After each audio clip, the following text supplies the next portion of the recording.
Hi, it's Lorna. Thank you so much for visiting Inspired Memoirs.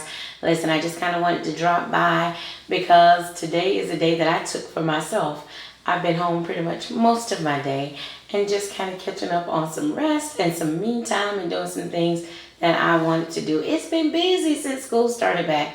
Duval County, we started back August the 12th for the public schools, and this year is my son's very first year of high school, and he's playing football. We're so excited. It's been a good season. He had his first game on last Thursday. Very good game. He's playing center this year and number 57, so y'all look out for my baby. And I'm just so excited about the things and the directions that life is taking me in. I appreciate, the highs, the lows, the goods, and the bads. So I'm going to talk to you today about the process.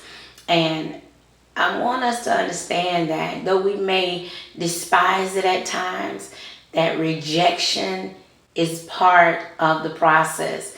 So that's what we're going to talk about today. We're just going to chat it up. I don't have, nothing pinpoint written down that I really, have to hit these points. But I just kind of want to talk from my heart and let you know that, there is somebody that understands. Sometimes because we're going through what we're going through, we feel like there's no one there that understands, that it's just us by ourselves and we're alone in this thing. But I want to encourage you to let you know you're not alone, that we've all had times in our life where we felt like maybe something was for us, but then we were met with a closed door. And that is rejection. That closed door is rejection.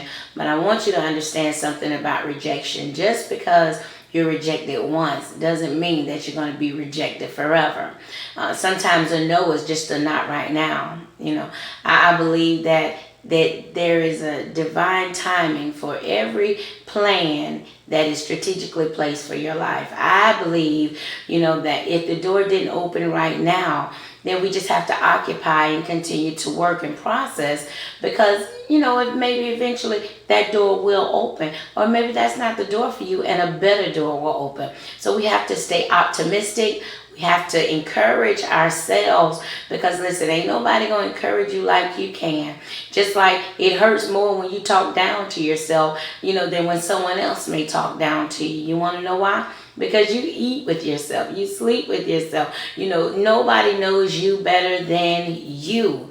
So we have to make sure we're taking very good care of ourselves because there's only one of us. I don't care if you have a twin, if you're a part of a triplet set, there is no one in this world that is like you. You are simply unique and you were created to do something amazing, but only you have the key to open that up. You have to believe it so that others around you can begin to see the great things that God has placed inside of you. God has placed some awesome gifts inside of each and every one of us, but it's up to us to allow those gifts to shine from the inside out. So what do you do? I'm asking a question. What do you do when you have been faced? Maybe it's not just one rejection, but when you've been faced with, maybe rejection after rejection, maybe a closed door after a closed door, and it seems to be something that is consistent. What do you do? How do you handle your season of rejection? So I'm going to talk a little bit about me. Maybe you can chime in and comment in on how it is that you overcome your objections. How do you overcome your rejections? How does it feel when someone tells you no? What is your response to someone's rejection? So a couple of things we want to talk about today is not to fear a no. It's just what it is. It's just a no. It doesn't mean that, you're going to stop breathing because of it. It's just a no. Sometimes it's good to look at a no as not right now. I have been singing all of my entire life ever since I've been, a young child. I grew up singing. I grew up in church. I grew up singing in the church, and then at school, I went to a private school that had a very decent youth choir, and so, tryouts was big. Everybody wanted to be a part of this choir, And, I started doing that in the third grade. And my music instructor saw something in me because I've been gifted to do what I do. And he began to nurture that gift and began to teach me a lot of things about music and sound, and having an ear for music, and to, to be able to follow directions, and to just study and how to be consistent. And he taught me a lot of things about music and how to love it. And when you love it, how you respect your gift. A lot of things that he taught me, a lot of things that my mother taught me, about music, about being accountable for your gift, about having a spirit of excellency, with what God has put in your life. So I've been, singing and traveling and doing these things since I've been a very young child. But what happens, when you do something that you're gifted to do, I would go and try to audition for, like Showtime at the Apollo type stuff, where they're looking for amateurs, and they would say, well, who did you sing background for? Or who did you? And I'm like, nobody. I'm self-taught, I just been singing around, church and, different places. And one person, one judge even told me, because of your skill set, it feels unbelievable. Yeah. He said, it feels unbelievable that you haven't sung professionally. And, those types of things would kind of break my stride being young, hearing that rejection, especially when you know that this is a gift that God has given you and you want to share that gift, with whoever wants to hear it, and to be told, no, because you're too good for this type of competition, or no, because, this isn't the right season for the type of music you sing, or, just various variety of different things, but I want to let you know that could have broken my stride. That is enough to discourage you when you have people that is in the industry that you want to be a part of to tell you no, not right now, or, it's unbelievable, all kind of different things that I've been told down through the years. It could have broke my stride, but instead it encouraged me. And whenever I felt a little, defeated or deflated at times, I would grab me a song to sing, and that song would lift my spirit. And normally it's some type of song with some type of scripture in it, and it would just lift me. And, it would take me from, down in the dumps like, oh man, I thought this was the door, because, you get so far in the competition, and then a door would close. I give you an example. I went to Sunday's Best a few years back. One of the times they did it in Atlanta, and it was so many thousands of people. I can't even remember how many thousands at this point. It was so many people, and I'm like, oh my goodness, there's so many different singers from all over the country that is here, that's doing, it's only a certain amount of slots that they're going to choose from. And, to put it realistically, all these people are good singers, but it comes down to if it's just your season or not. So I'm like, oh man, but all that I could do was give it what I had. And out of all those thousands of people, they only chose 20 from Atlanta, that I found out it was 20 of us, that kept going. And I began to see singers, locally that, oh my goodness, these are really amazing singers. And they were being told no, and they were being told no. And I'm thinking, I kind of been out of the loop a little bit. And here I am, and I made it all the way through all the rounds. And I was still in the game. I was still in the competition. And the only thing that set me out was that fourth unseen round. So I appreciate, the opportunity. What that taught me was that I was good enough to be where they are. What that experience taught me was that it's not about the gift, but it's about the timing. And so I have to respect the process. And I had to, within myself, not take it personal. I had to grow by it and continue to sharpen my skills and continue to do what I have in my heart to do, the purpose that I was destined to be here, which is to serve. So the more I continue to do that, God is continuing to open doors for me even now. But that taught me a lesson. Just because I didn't get, to the TV, to the TV show, what it taught me was that I was good enough to be there. And I got so many accolades from so many different singers and writers, telling me how strong my voice and how anointed my voice was. And so it didn't hurt as bad not making it to air on TV, so all your family and friends could say, hey, I made it. Now, did I want it? Yes, I want it. Who doesn't want that kind of door to be open? I mean, that's a major door for a career in the industry that I've always loved. But what it taught me was that I can hang with them. And so you have to change your perspective. I talked, a little bit on one of the previous videos before about the posture of your heart and how you have to condition yourself, to be able to maintain and to hang, right?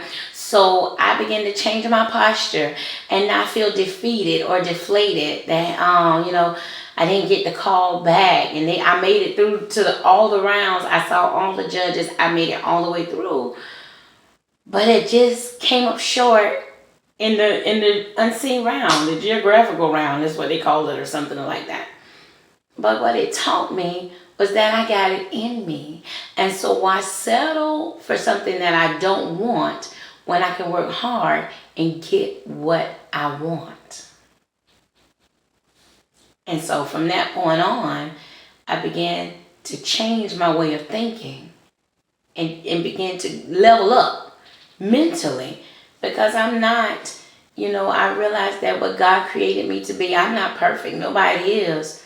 But that I have, I operate in my skill set. I operate into my purpose. And when you are operating in your purpose, it doesn't matter who says what.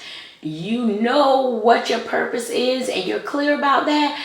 I'm telling you, it makes the world of difference in your level of confidence, the way that you carry yourself. Doors will begin to open. People will respect your presence just because you act like you know that you're supposed to be there. And I want you to know that you belong at the winner's table. Like, there's a seat for you. You may have to work a little bit harder at it than somebody else, but there's a seat for you at the winner's table. And I'm telling you, and I want to encourage you on today, don't get disheartened in the process. Sometimes rejection can be a dog. You can be rejected in a lot of different things in a lot of different areas in your life. And it can cause you to shrivel up. It can cause you to get bitter. A lot of people react to different things, different traumatic situations in their life. They react differently. And so you have to make up in your mind that I'm not going to let this situation, in this circumstance, stop my flow. What I'm going to do is I'm going to kick it up a notch. If they thought I couldn't then, oh boy, wait till I begin to really operate in my true purpose. Because if you follow your true purpose, you ain't got to worry about the money and stuff. That'll be there. That'll be taken care of. You'll be operating in something that you love to do. And when everybody else long gives up on it and they quit and turn around, you'll be consistent in it because it was what you were called to do. Some people are called to take care of the elderly. Some people are called to serve in ministry. Some people are, called to teach. But whatever you're called to do, then do it. And don't complain about it. Do it with a spirit of excellence. I don't care what nobody say. You do it because it's right for you to do. You know that you're called to it, then do it and be happy about it. My son, God bless his heart. He's still young and he's still learning, but he's gifted with sports. It doesn't really matter what sport he's played, from basketball to baseball to football. He's going to be, one of your top players because he's faithful, he's committed, and he's determined. He's rather quiet in himself. But when he gets out on that field, he's a totally different person. He's normally real laid back and reserved, but on that field, he's a different beast. So I love seeing that side of him come out. Why? Because it lets me know that if he can do it, then anybody can do it. Like, you have a alter ego inside of you that's waiting to come out. You don't always have to take the low road. You don't always have to come up short and come up last. You can stand high because there is a place for you. And sometimes all we need to do is change our mentality and turn that rejection around. Turn it around. Don't let it stop you. Don't get stuck at, nobody don't want it. Or, people are always telling me no. Don't get stuck in that mindset. You have to think higher than others may think. That's sometimes what people get stuck at, listening to other people. That's part of it. Sometimes we'll fear rejection, and rejection hasn't even came yet. We'll talk ourselves out of doing something that we want to do because we're afraid of someone telling us no, or we're afraid, of being rejected and being laughed at.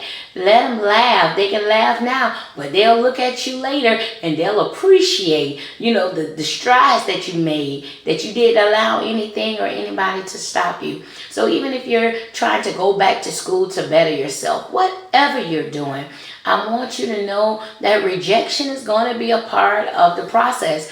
Don't shy away from it. Stand up to it. Rise up to it. You got to get a big and about yourself. And so somebody told me no. And, look, listen, my sister's calling me now, and she's one of my biggest cheerleaders as well. We jazz each other up. We juice each other up. Sometimes, I'm talking to her or some of my friends, and I say, all right, gas me up. I need to hear something good. Why? Because I'm my sister's keeper, and vice versa. When you low, I want to give you some encouragement. When I'm low, I want somebody to give me encouragement. Listen, this is a journey and not a sprint. You have to respect the process. Again, back to my son, somebody stepped on his foot, a couple of times with the cleats on. That hurted at the top of his foot. And he was like, oh my God, Mom, it's been so hot out there. I just, something in me, you just want to, your body, you're physically so tired, you just want to quit.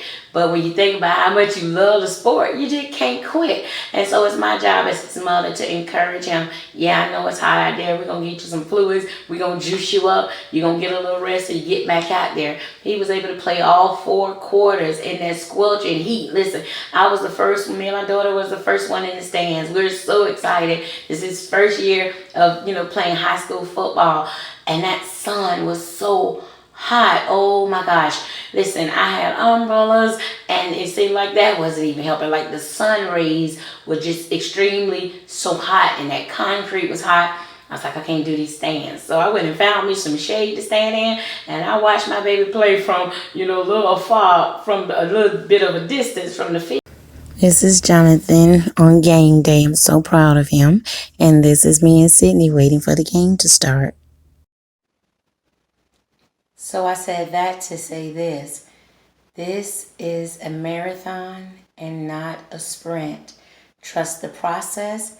Don't be afraid of rejection. And don't be afraid to go for what you know. Listen, I don't care what the opposition says. I don't care what giant stands before you. I don't care if you face that door 5 times and 5 other times they told you no. If you know it is in your heart to do, God will make a way. He will open a door. He will find a way. He will create a door to open just for you. But you just gotta not give up on yourself. Don't allow the fear of rejection keep you from being great. This is not something that I'm just saying to you, but I say it to me often. Don't allow the fear of rejection. Don't allow a no that you haven't even heard to keep you stuck in a situation that you know you're better than, that you know you're bigger than. Listen, I'm telling you, since I've turned 40, my mindset has changed. I am not forcing anything from relationships to employment to anything else. If it's meant for me, it'll be. If not, cut ties and let bygones be bygones. I wish you well, but I'm going in this direction. And this is what you got to tell yourself. So what, it didn't work out, the way that you thought it would be, but I guarantee you down the road it's going to be better for you than anything you thought you could have created in your own mind for it to be. So I want to encourage you through Inspired Memoirs not to give up. Don't be afraid of the process. Stand up to the rejection. It will pass. The feeling that you get because of rejection, it will pass. It will not remain always forever. So go ahead on. If they need to tell you no, let them tell you no. If they tell you not right now, then go ahead and let them tell you that. But make them eat it later. Make them eat it later. Come on, where your swag at? You got to talk trash to yourself. You got to gas yourself up, and let yourself know, listen, we can do this. Like, we ain't quitting on ourselves. We got it in us. We're going to go for it. Listen, I get to talking to myself and stretching my eyes is because I believe it. I believe that I can have whatsoever I say. And so I want to challenge you to believe the same thing. All right? You be blessed. You be blessed. You be blessed. I know that you're going to fulfill the destiny and the purpose that God has in store for you. All right. Talk to you later. Have a good one.